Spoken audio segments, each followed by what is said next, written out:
have extreme rainfall on a very dry catchment, and then that catchment will actually absorb a lot of the rainfall, and so you get less runoff. But you can imagine in the Queensland situation, there's been sort of flooding over several weeks now, and the catchments are probably very wet.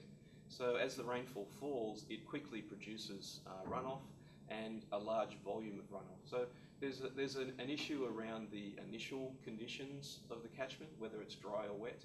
But also then, if you've got storage reservoirs within those catchments, if those storage reservoirs are empty, then a lot of the flood will actually go into filling up those reservoirs, and you'll see less impact downstream. But as those reservoirs are possibly already fairly full, then those reservoirs have to then transfer more water downstream. There is some flushing effect. The one thing that we'll need to be mindful of and be cautious about is that as the floods recede, as they inevitably will, coming back off the floodplains, we anticipate there will be a fairly big spike in the amount of salinity that shows up in the river system, because all that salt that's been accumulating in the floodplains over the last 10 or 12 years is now going to be remobilised, and as the flood recedes and the waters move back off the floodplains back into the stem of the river, then we'll see an increase in the salinity levels, and that may cause a problem because we'll see high levels of salt moving down the river. While that's kind of a natural flushing system, for those processes and industries, both town water and irrigation, that are dependent on those freshwater supplies, we'll need to be mindful that we may have high salt levels at that time. Well, events like these tragic floods have a huge impact on people's lives, because they not only destroy property, but they destroy income and livelihoods.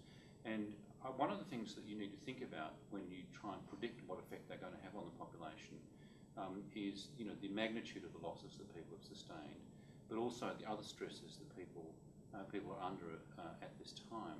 And for many of these communities, they've already been under the stress of drought, and then they have this second burden thrust upon them.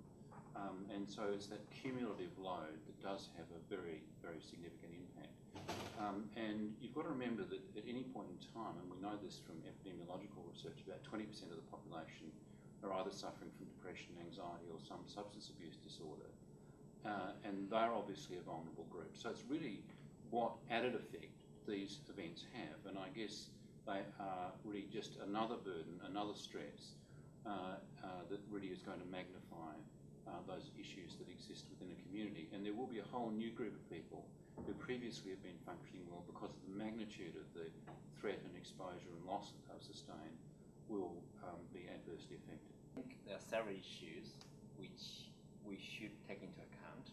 The one is the gastro, the foodborne disease and waterborne disease people might suffer from, and which normally after the flooding there will be an outbreak for foodborne disease and waterborne disease.